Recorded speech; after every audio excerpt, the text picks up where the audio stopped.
And welcome back if you're... I started that a little bit early, didn't I? It's okay. Better than being a bit late.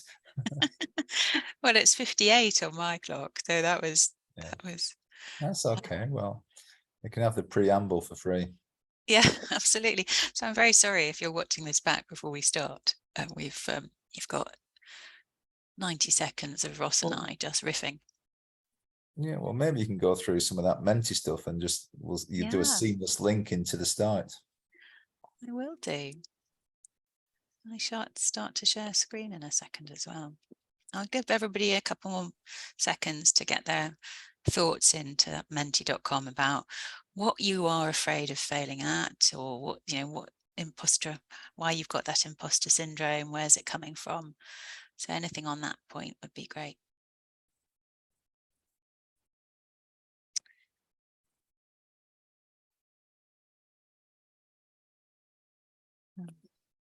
Any occasions you've had an experience of imposter syndrome, just let us know. And you're not named, don't worry. Okay, so I think we're almost on the dot of one. By the time I stop thanking Ross, we will be. So welcome back, everybody, to our personal development series of mental fitness sessions. I'm Jenny Pelling. I'm the Director of Apprenticeship Development and Diversity, if you haven't joined us before. If you have, lovely to have you with us again. And as always, I'm joined by the fabulous Ross McWilliam from MindSetPro.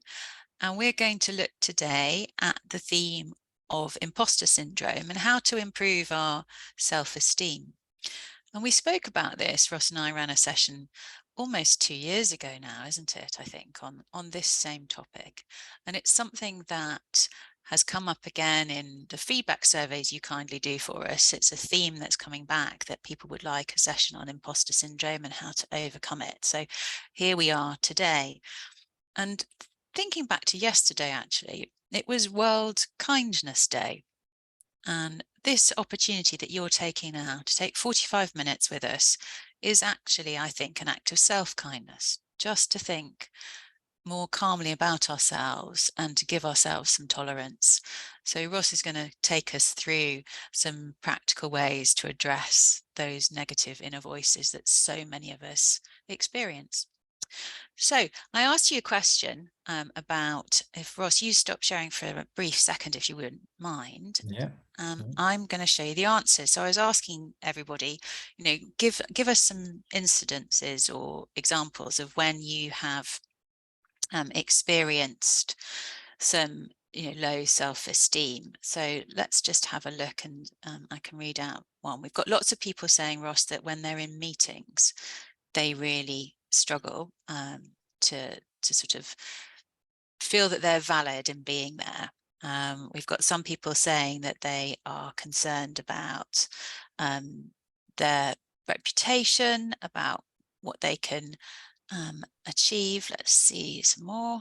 Here we go. Is that showing up now, Ross? Here we go. Yeah.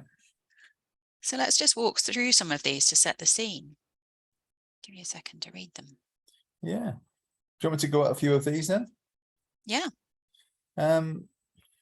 Well, when presenting, let's go from left to right. When presenting at large meetings, there's a reason why you're at the meeting, because you've got something to offer. And therefore, you want to share that with everybody else. And it's an opportunity. And I might say this more than once today, it's an opportunity more than a threat. So if you're requested to be at the meeting, you've obviously got something to share. And that should be your first premise. That I'm going to share my information with you that might be similar to yours, but it won't be the same. So, and again, a lot of this goes back to this cycle of plan, perform, evaluate, and then review. And when you've done a few meetings, you get the feedback, and then you start building momentum. Different size meetings, different peers as well are a big influence. And when we're presenting to our peers, that's almost, for many people, the hardest place to be, because they feel they're being judged by somebody else who's very similar to them. It's very... Go on, Jenny. I think the one on the left really resonated with me about, I'm an accountant and I'm always worried I would say something silly. and everyone will see that I'm not trusted. I can really relate to that sense. Do you want to explore that one a little bit now, Ross? Well, I suppose it's wrapped up in that specialism, and I'm an accountant, I'm an expert.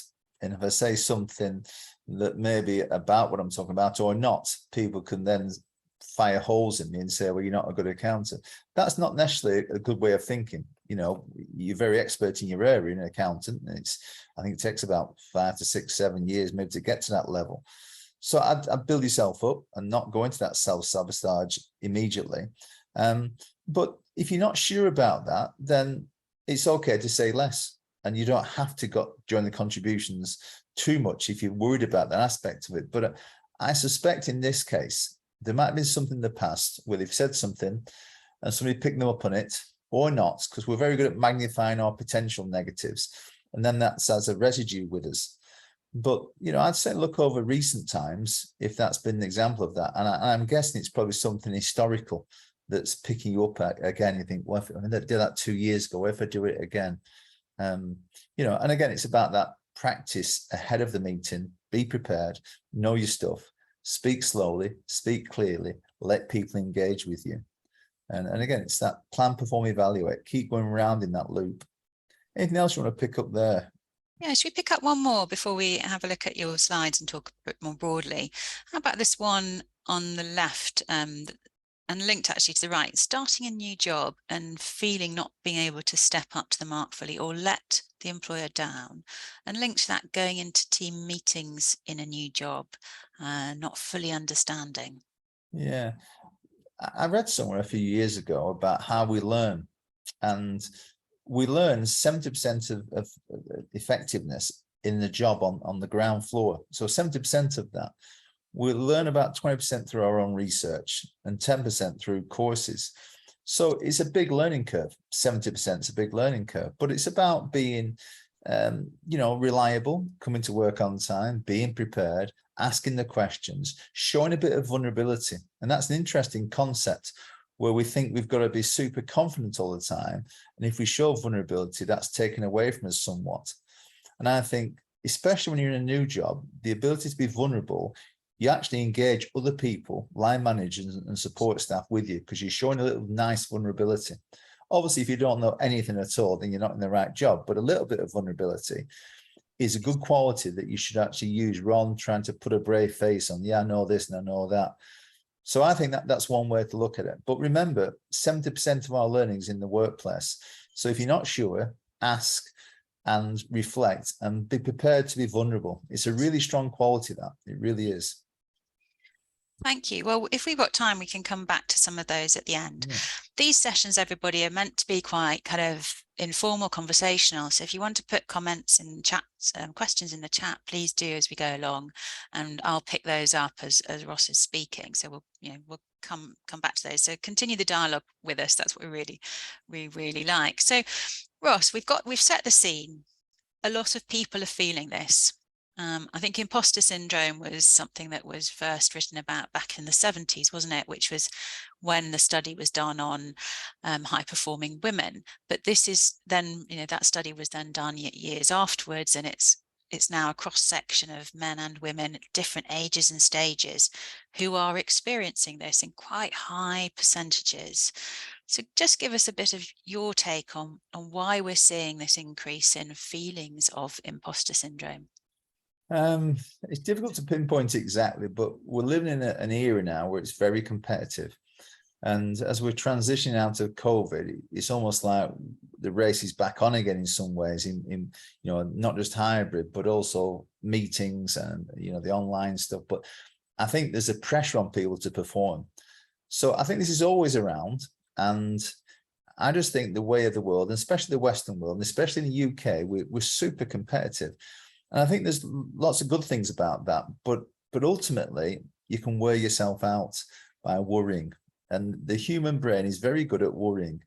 We talked last time about, we have, and I'll mention it in one of my slides today, we have 6,500 thoughts a day. You think, how do I get 6,500 thoughts?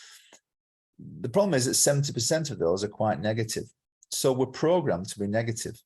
And it's from that caveman era where fight or flight or freeze with the adrenaline chemical that's responding to our situation, our environment. So in the old days, the prehistoric days, we would be the food, or we would go and find the food. But that mechanism of being defensive and being negative is still in place. So I would say the imposter syndrome now is transitioned, as you said, from females to both sexes and different age ranges. And I read somewhere recently about it's disproportionate to ones who have actually got success. They're going to get me. They're going to find me out at some point. I can't keep doing this. My bubble's going to burst at some point. And I think, as much as I talk about imposter syndrome, I think there's something good about it, in as much as it can keep you on your toes. So you might think, what's this guy talking about? But I honestly believe that if you treat it with respect, but not with fear, I think it can serve you very well.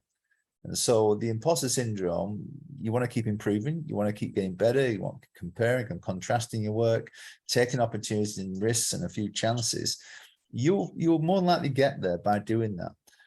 I guarantee you won't get there by just stopping what you're doing, thinking you're rubbish, and not taking any more challenges. You're almost signing your own sort of seal of fate, really, by doing it that way. So being in the game and taking chances and risks and preparing the work and doing the stuff, that's what it's all about. Okay, so, people will be listening to that and they'll be thinking, yep, I hear you. I know that that's the case, but easier said than done. I still have that inner voice that is, as we said at the beginning of the call, I'm getting in my own way here. That inner voice will not quieten. How do we calm that negative, dialogue that we have with ourselves? Yeah, well, it's interesting you say, that self-talk and calm it. Sometimes you want to let it go. And one of the strategies I talk about, and use this from sports psychology, is that when that negative voice is in there, your instant reaction is to dismiss it, to ignore it, to minimize it. But there are other aspects allied to sports psychology, like neuro-linguistic programming, where they talk about recognizing initially, okay, being with it for seconds, if not more than that. And then eventually, once you're comfortable with it, you don't like it, but you got more comfortable with it, and then you start minimizing it and shrinking it and taking the color out of it, packaging it up and seeing that like a bundle in place of you, rather than something that's very evasive and large, making it smaller and grayer and duller, and then putting it to one side. So you've recognized it, you've actually minimized it, and you placed it to one side on the side of your path. And there are a lot of strategies like that, which I'll mention some others today, that's actually quite good at not just ignoring it. You're actually playing with that thought. Yeah.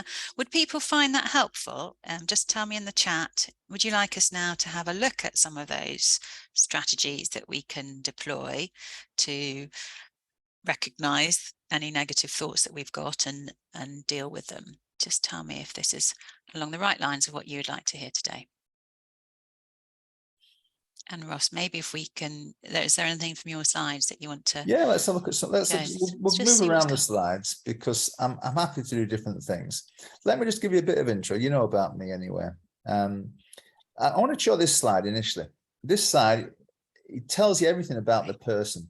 We're zooming in on imposter syndrome, which is a function of ourselves. But if you look at this slide now, we're a product of our environment and our genetics, and it's difficult to get away from that. And, ultimately, we have no choice in that. So a lot of things we've got to accept. So it's our conditioning along the way, from our friends, from our parents, from our teachers, that helps us then develop and get some momentum. Feedback and praise is a massive area that helps our development of self-esteem and confidence. Self-esteem, our self-worth, how much we think we're valued. And our confidence is not being scared to say things, to do things, to think things. Getting the right feedback and praise at the right time of our development is crucial. And often when I've worked with young adults in the past, there's been a deficit in their past of not getting that feedback that you're doing quite good, you're making some progress. We develop our skills and capabilities. We're always developing them. At 61, I'm always thinking, how can I improve something? That's a nice quality to have. We just mentioned self-esteem and confidence there. When that's missing, we almost look at everything as negative, and you'll never win like that. And you've got to sometimes, if you think you've had a bad day or you're thinking imposter syndrome, one of the things I always say to people, this impacts your self-esteem, is show me the evidence. Where's the evidence that something went really bad? Because our mind is very good at creating a narrative that suits how we think, but not actually the evidence in front of us. So our values and beliefs are very strong. Now, as we've got this tree here, this is more into the modern day thinking. We have our thoughts, our feelings, and our behaviors. And with these, our attitude can affect massive outcomes. And I know plenty of people who haven't academically excelled at many things, but their attitude is to keep learning, to keep growing and not comparing. And I think if you keep doing that, you'll look at the self-esteem and confidence, it'll link into your environment and your genetics, and then you'll certainly get the praise and feedback as you go along. Performance is something as well, which I often talk about. And performance happens, it happens once and it stops, and we move on to the next performance. So look at your performance in life, not as one whole sort of blob. It's one little episode followed by another episode, following another episode. And I think people who really struggle with the self-esteem and confidence and therefore feed into the imposter syndrome, they see one performance as that's it. And life is a series, an episode of performances. Our aspirations are very powerful. And, you know, to aspire to something is a great quality. And often when we don't have aspirations, some of the young children I used to work with a long time ago, they had a very much a ceiling on their own belief system that I wasn't worth much, low self-esteem, I couldn't achieve much, so what's the point in doing something? And motivation, very similar to aspiration. If we're motivated, we'll take on the challenge again the next day and we'll prepare for it. So if you look at all that there, self-esteem and confidence, which feeds into the imposter syndrome, is only a small part of it. And some of these things have already happened to you and they're going to continue to happen to you. And this is why you shouldn't take too much responsibility all the time, blaming yourself, because things have happened to you before. When we get that, we get the right mindset, and that's what we want today. So let's just move it on a little bit. We talked about the thoughts, 6,500, 70% are negative. Hey, it's not your fault. It's where we're built. Okay. Look at this ant now for us. Tell me what you think is happening now. Working. However, make this launchable.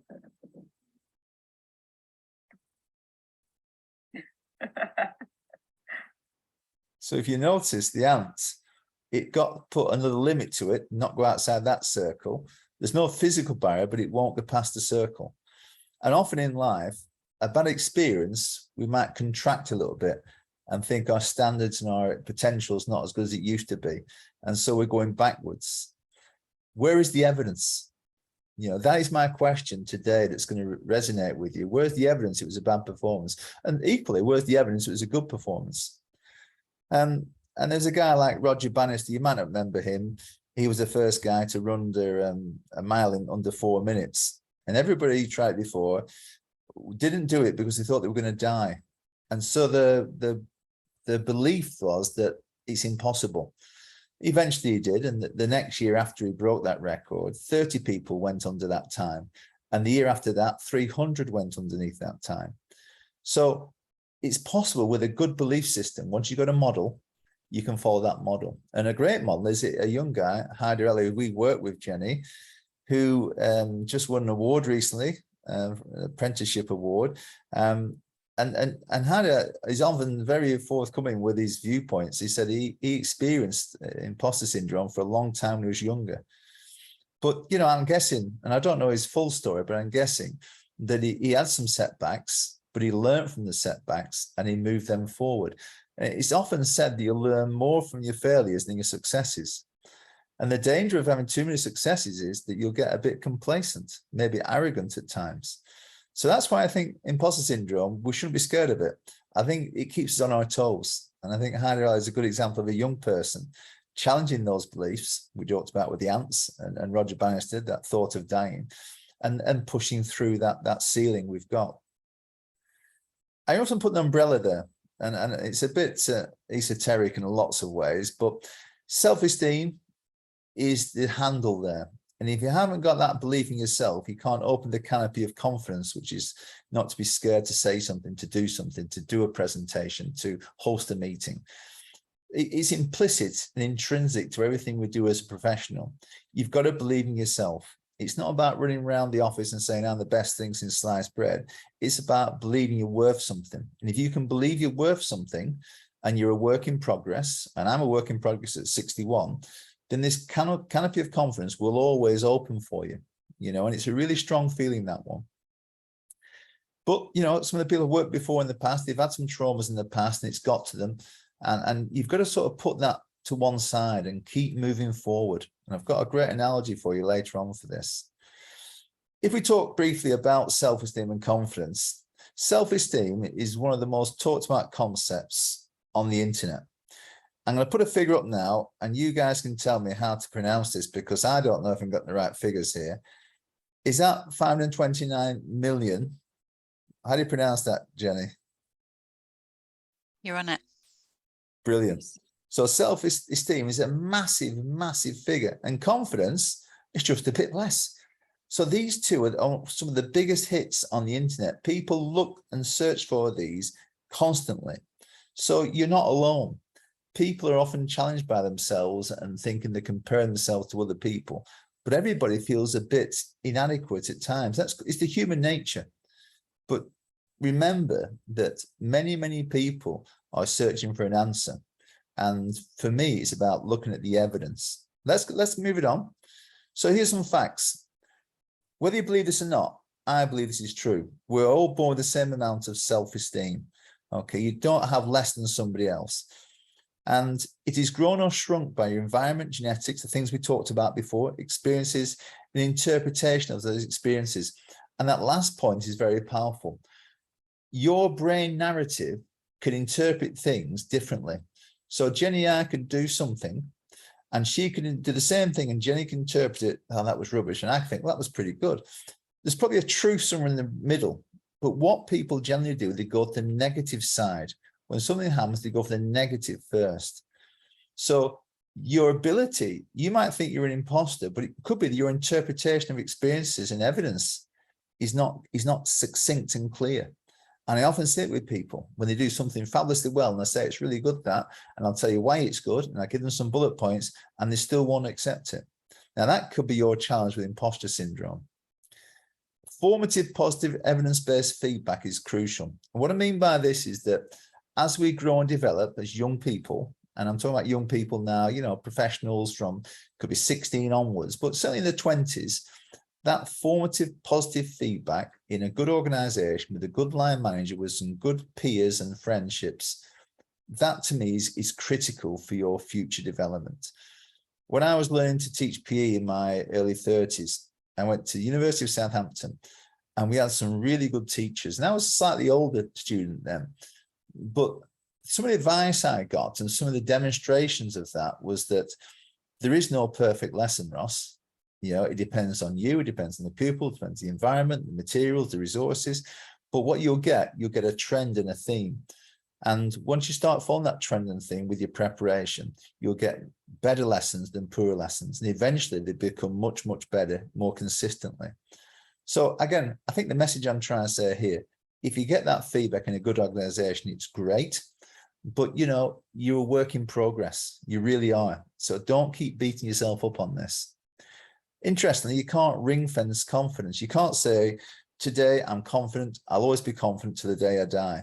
You must keep building it. You've got to keep using it, finding the evidence to prove it, and cross-referencing it with other people. And I think that is something that it took me a long time to work out.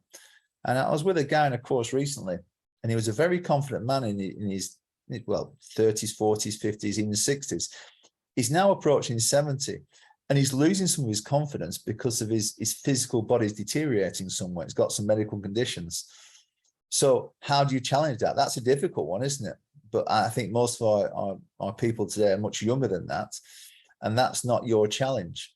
Your challenge is to actually go through your challenges at work, get the feedback, cross-reference it with trusted people. And that's a really good point I'm going to say to you. Go to somebody you trust. What was that like for you? What do you think that were my good points? Where can I improve on? Okay. We're going to do a little test for you now, a little challenge. I don't know if you can see this too well on your screens here. but it's an interesting one on self-esteem. Now, this one was done in 1965, and it's so successful, it's still used to this very day. And there's 10 questions, and you're going to say whether you agree, strongly agree, disagree, or strongly disagree. And if you just tick one of the boxes for each question, it will give you an answer of how much self-esteem you've got. But before you start, I know some people already started, before you start, give yourself a score out of 30, how much self-esteem, how much you value yourself out of 30. Because this is an interesting point. So before you start, out of 30, 30 being very high, 0 being absolutely low, how much do you value yourself? All right. Then do the questions. And I'll give you an observation at the end that you might surprise you.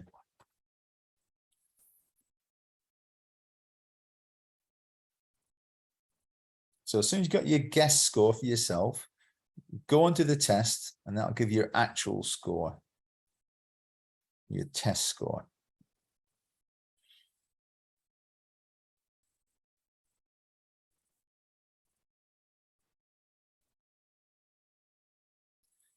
And when you finish, Jenny, I can use you as a guinea pig, perhaps.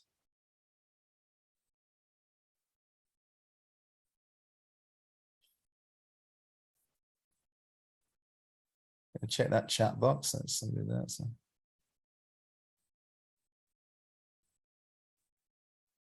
I like that one, Ollie. Viewing negative experiences as lessons can help us change our interpretation of experiences. Yeah, absolutely. Again, that comes back to what I said before. I do think you learn more from your failures, inverted commas, failures, than your successes sometimes. Yeah, absolutely.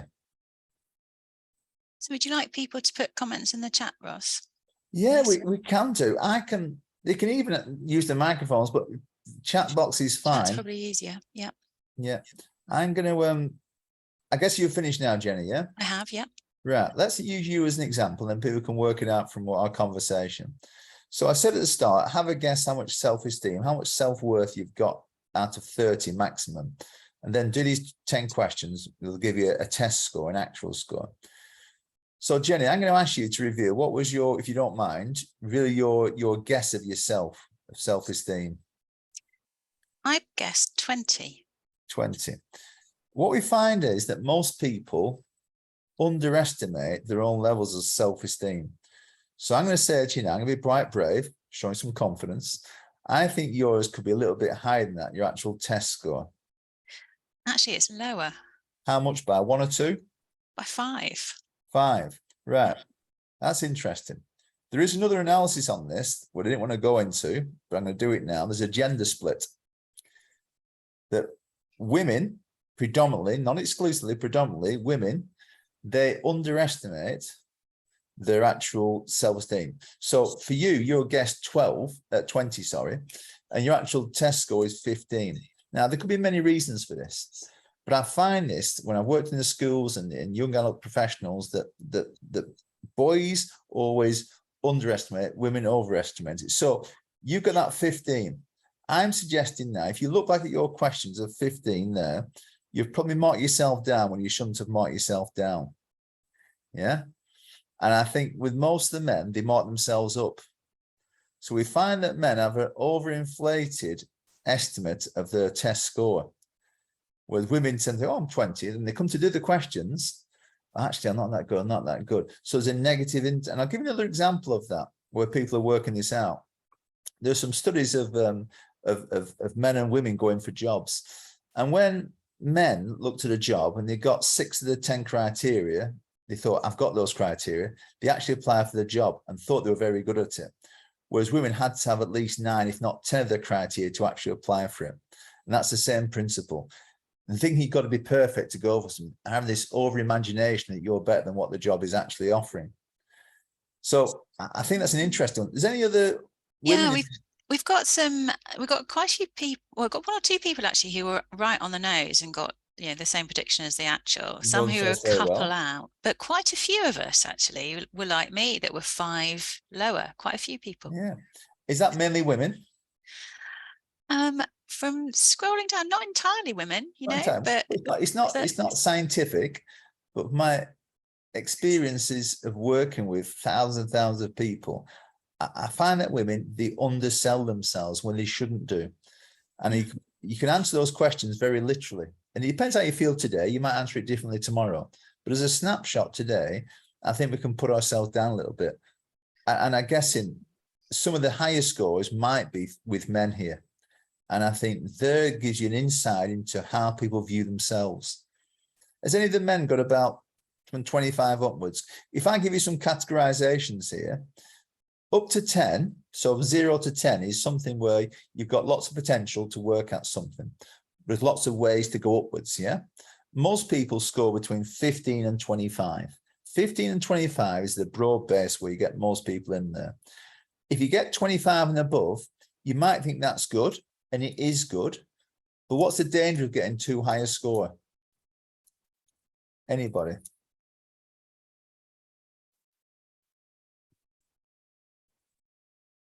Overconfident, people are saying, arrogance. Yes, arrogance. So if you get Complacency. yeah, complacency, arrogance, overconfidence, that 29, 30. Egotistical, nice word there. Yep. Yeah, we don't want to be that high. So this is my assumption, and challenge me if I'm wrong on this, that women professionals tend to underestimate themselves a little bit on the scores, on the actual scores. They answer it maybe too honestly in some ways, too negatively, whereas men tend to overinflate it. And the secret of this, though, is this, that we've done it now, do it again after Christmas and see if things have changed after Christmas. And I think that's always an interesting frame of, say, 2 or 3 months, having a go at something. And it's like a benchmark today. But I have found that there are certain groups in society, especially younger professionals who potentially, you know, are female here. They don't see their qualities. They just see the negatives. Any other comments from the box that I can elaborate on then, Jenny? Back to the scores, do you mean? Yeah, scores in their interpretation. Has anybody got a really low score, a really high score, or sometimes a low? I suppose the biggest gap is someone who is 8 points below. We've got a couple who were higher, quite a few in the kind of 20 marks. I haven't seen anybody higher than a 21 so far. All right, so let's put some factors out here. You know, I said to you, 10 to 25 is where most people are. 10 to 25 is, if you're in that gap, great, you got potential. If you're a bit lower, then you've got more potential to move forward. If you happen to be over 25, as we seem to not have many people here, we're not going to experience this arrogance, which is great. So the potential is massive here. This measure from 1965 is so accurate that they still use it. And that's why I like it. Yeah, so, it's great. So if we're scoring, should we kind of look at the practical things around this a bit more then? So we talked about, you know, the evidence, the voice. Where do we go from here if we're scoring lower than we should be? Yeah, okay, well, let's leave this alone. Let's go on to some of my things here. And let's just look for those gains, those sometimes called the marginal gains. You know, let's go on to the next slide. I think I've got some good answers for us here. Some of the warning signs that we're maybe not doing as well as we think, or misinterpreting our successes, or maximizing our failures. They're two good words, aren't they? Yeah, we generalize things. So we don't look for the detail. We don't get the evidence, which I've been saying all along. We have perceived failures. Okay. This self-talk, this negative sabotage, we tend to listen to that more. And we're comparing, you know, rather than collaborating. Often I like to collaborate more than compare anymore, because when I start comparing, you almost end up feeling bad about something. And if you follow posts on social media, oh, I should be doing this and I should be doing that. Why are they doing this? And we don't know if it's the whole truth there, it's their impression of the truth. But actually, I've been looking at more collaborations rather than comparing. If you are struggling with your imposter syndrome, self-esteem and confidence, some of the things you might be doing is making an excuse up and avoiding things. And that's quite common. If you're doing those two things, it's almost a self-fulfilling prophecy. You're going to experience that imposter syndrome and lose your self-esteem and confidence. It's almost a guarantee. So what we need to be doing is playing with that negative thought, looking for those evidences, doing this measure and coming back to it in a few months' time, getting more evidence. But being negative and worrying about it will guarantee that what you didn't want to happen is going to happen. Yeah, there's an irony about that, isn't there, somehow? So this imposter syndrome, if you want to look at it as a concept, there's assumption on the left-hand side here that I don't know as much as the people know, you know, and that's human nature. It keeps us in check. But often the reality is I know at least the same as somebody else, and probably more my experience area, my expertise. And the negative part of your brain doesn't like to see that, partly because it don't want to be arrogant, but partly because we're programmed to be negative. But remember this, your reality should be based on the evidence you pick up from your peers, from yourself, from your line manager. Once you get that, you'll understand that you're moving to the right-hand side much more often. On the left-hand side, it's based on fear. It's an assumption, there's no evidence. So again, it's another example of looking for evidence from around your workplace, from people you work with especially. And they say that the best evidence comes from peers. Yeah, we did a test before, that's nice and accurate, but your peers know you better than yourself. So if you're struggling a little bit, why don't you cross-reference, and I used that word before, cross-reference with a peer, a trusted peer who can give you some real accurate feedback. Actually, Ross, you mentioned the word collaborate as well as cross-reference earlier. And we've had a question about that. Is that the sort of same thing you're thinking when you're talking about collaborating? Is that cross-referencing with somebody else? Collaborating in a wider sense means that I'm not trying to prove I'm the best all the time. I'm going to collaborate with other people, maybe show some vulnerability and gain from them. I learn more when I work with other people. So this collaboration, you might think they'll know what, they'll find out I don't know that much. Well, that's just your thought. That's just your narrative based on, 6,500 thoughts, 7% negative. Why don't you just put it to one side? Why don't you engage with the process of collaborating? If you have to ask questions, be vulnerable, great. But I can guarantee at the end of this process, however long it takes, you'll be a better professional moving forward. We don't progress without collaboration. And I think once you understand that, you drive towards it and work against it. So that's what I mean by collaboration. Being vulnerable is a great way to be.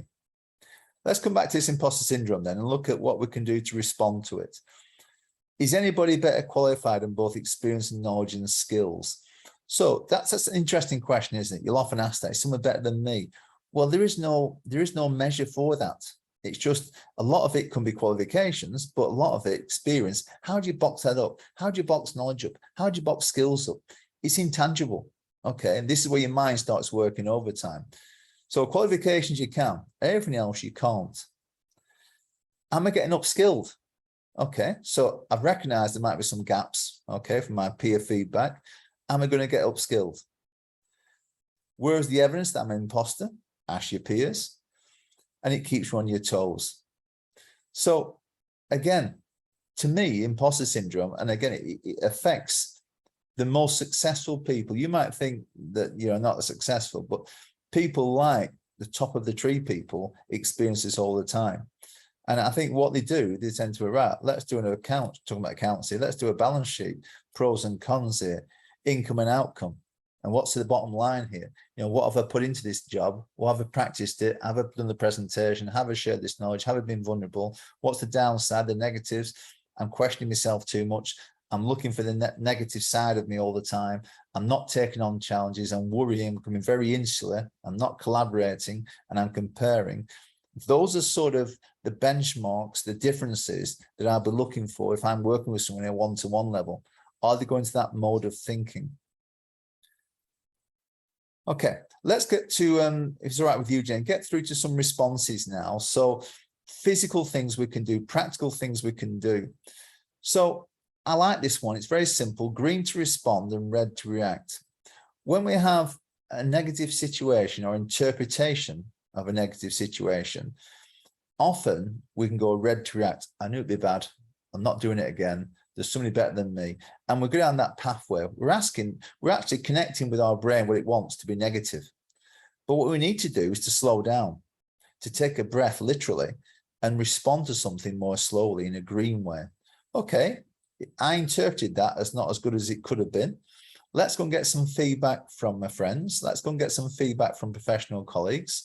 Let's be honest about it. Let's interrogate it. And if I need to do some more work, I will do. But I'm not prepared to stop.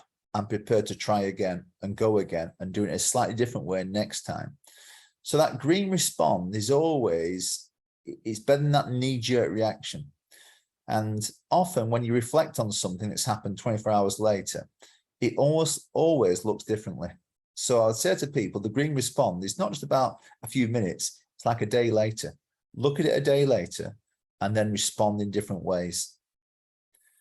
Next one I talk about, if you want to build up your self-esteem and confidence, we often don't see the good things. I often do an exercise with people where I ask them to write down some good things about other people in the room. And when they do that, people won't accept a compliment. They just don't know how to take one from somebody they love and trust and know. But they'll take information from somebody they don't know if it's negative, and they'll accept it all day long from strangers. So I think this starts with us challenging these negative thoughts by having a shield and writing in there yourself, your top 6 qualities or achievements: kind, generous, work hard, I've passed exams in the past, I work to big audiences, I command some good appearances, and write those things in there. And at the bottom of that shield, there's a little sash there. You get somebody you know and trust to write in, how do you see me? How do you see Ross? And write it in there at the bottom. The same is very similar for this wall. And if you're struggling with your self-esteem and confidence, and it's impacting you, thinking you're a bit of a fraud, you're an imposter, every day write something positive down that you've done. Some evidence from somebody else, somebody says something, and start growing this wall. I've seen people do it like this. I've also seen people put post-it notes in a jar of good things that happen to them, good feedback, specific feedback, the evidences. Then every once in a while, maybe a few days, maybe a week, they empty the jar and look at the stuff in there and just remind themselves to challenge that 70% negative thoughts. So these two are very simple. They use these at the Joseph Roundtree Foundation to build that base level. And I think it's still relevant and worthwhile for professionals like ourselves today to catch up where I'm actually at, what have I done in the past. And when I look back on some of the things I've spoken at events and football stadiums and big awards dinners and stuff, and I've forgotten what I've done these days. And when I have that little chink in my arm, as we all get, I just recount what I've done in the past and I think, wow, flipping heck. And it helps keep me that second buzz that helps me go along. Do you know, I've had a really lovely comment in from somebody who says they keep a little email folder, and somebody else has got a Jamboard with positive feedback. And I think that's really good, isn't it, for self-affirmation, but actually also when it comes to your appraisal and people have given you good feedback, sometimes you can't remember it, and it's actually useful to have there as well, isn't it? Ross, I'm just conscious of time. We've got a couple more minutes before we end, and I've got two questions and one request. So my request is if everybody could complete our Google quick survey so we know what you welcome from these sessions and what you'd like us to do next. And the questions are a couple, actually, if we've got time for those. One was around other people and how they can make you feel unworthy, and probably what you're saying about a shield can help there. And the second question is around how do you overcome procrastination if the imposter syndrome is kicking in well and proper. Well, that slide's got procrastination on it. So that was good timing. Procrastination, let's just start with the procrastination then. It's often linked to lack of motivation. We'll delay things, put things off. The fear that we don't want to do it right now, we'll do it later on. But the actual action of not doing something becomes worse than actually doing the task itself. And you think about studying is a good example of that. Well, I'll revise tomorrow, revise the next day. And all of a sudden you're losing days and you're feeling worse about it because you put things off. What I like to say to people, and I like to keep things simple, is every time you go to bed at night, think of three things that went well, your today result. So we had a good session online today. It can always get better. You know what? We haven't got quite through the slides, but I'm not going to catastrophize things. Oh, it's terrible. Say, yeah, we've got a lot of information, a lot of engagement. So 3 things that went well today. I would say the online stuff, my exercise this morning, and I've got some research to do this afternoon. So when I hit the bed tonight, I'll be thinking those 3 things. But before I go to sleep, I'm going to program my mind to look for 3 things tomorrow, that promise tomorrow. Okay, I'm not going to procrastinate this too much tomorrow. I'm going to actually, tomorrow I've got to actually go to, I've got some research paper tomorrow to produce for a book. And I've got something else in the evening, meeting a friend and talking about a joint project, this collaboration again. So I'm thinking about the positives all the time. So that's procrastination. The first one about peers. Get the right sort of peers around you. You don't want people, as I call them, terrorists in your own camp. You want people to support you. You want people to not just be yes people. You want people to be honest with you, but it's only their version of honesty. So if you have, say, 3 or 4 people around you, you'll get an idea of a theme or a trend if they've all seen you in action doing something. So don't rely on one source. Get 3 or 4 sources if they've seen the same evidence, because you'll get a theme and a trend with that. So don't rely on one person. But, you know, speaking in front of your peers is arguably the hardest thing. And I've seen staff teachers in a staff room not being able to talk to all the staff members because they feel intimidated. And I'm thinking, you're on the wrong game, because if you want to perform and teach every day and you can't speak in front of your peers, then it's not a good place to be. Jenny, do you want to just, any more questions there? Because we're running out of time. The presentation will get anywhere. So I've got about 3 slides you haven't got through, but let's get the questions anyway. So there was a comment actually, which is a kind of phrase, fake it till you make it. Do you ever use it? I've seen it used quite a bit. I like to work on preparation and then deliver something and then evaluate it afterwards. I think the fake it to make it is good to take opportunities, but if you dive and you bomb really badly, it could affect you in terms of a traumatic effect. I used to do a lot of stuff in schools on the Dove project with self-esteem and appearance and the things of that nature. And one of the cliche things we talked about is fake it till you make it. So get that body language, stand up straight, be clear in your voice, good eye contact with people. And I think there's a good strength to that. But then when you've done that, keep looking to upskill yourself all the time to learn more knowledge, to more practice, more support in certain situations. But I'm not saying it's wrong. I think it can work for some people. And if it works for you, then that's great. And a lovely comment here, which I've just noted down, I'm going to borrow, is luck is when preparation meets opportunity. Absolutely. Yeah. Yeah. It's a really good one, that one. And if you've ever watched Celebrity Jungle at the moment, Mike Tyndall came out with a great one. He said, fear is an option. And I like that, because we're all scared of something. Yeah, it's human nature. But afterwards you've done something, you've broken that fear, and it might go exactly how you want, but you're further along that development progress. So look to an opportunity meets, well, say that again for me, Jenny. Luck is when preparation, it's not mine, I'm borrowing. Yeah. Luck is when preparation meets opportunity. Absolutely. It took me 30 years to become an overnight success. I like that. Yeah, that sort of stuff. And as Deborah says, feel fear and do it anyway. So we know that. We like that author as well. Yeah. Brilliant. Do you know, we could have gone on for longer, but we've actually run out of time, I'm sorry to say. So to all of you, thank you so much for your participation, which has been fantastic. It's obviously something that a lot of us relate to. And I hope that this has given you some ways to kind of overcome this and to deal with it, and so that we really flourish in our careers. I'm going to pause the recording now. Ross and I will stay on for a couple of minutes at the end if anyone's got any questions that we didn't get to. And thank you all for joining. Bye-bye. Thanks, guys. Thank you. Actually, I should say, sorry, I meant to say, if anybody's got any concerns that are related to safeguarding and wellbeing, don't forget, because we have that on the last slide, don't forget to kind of reach out to us.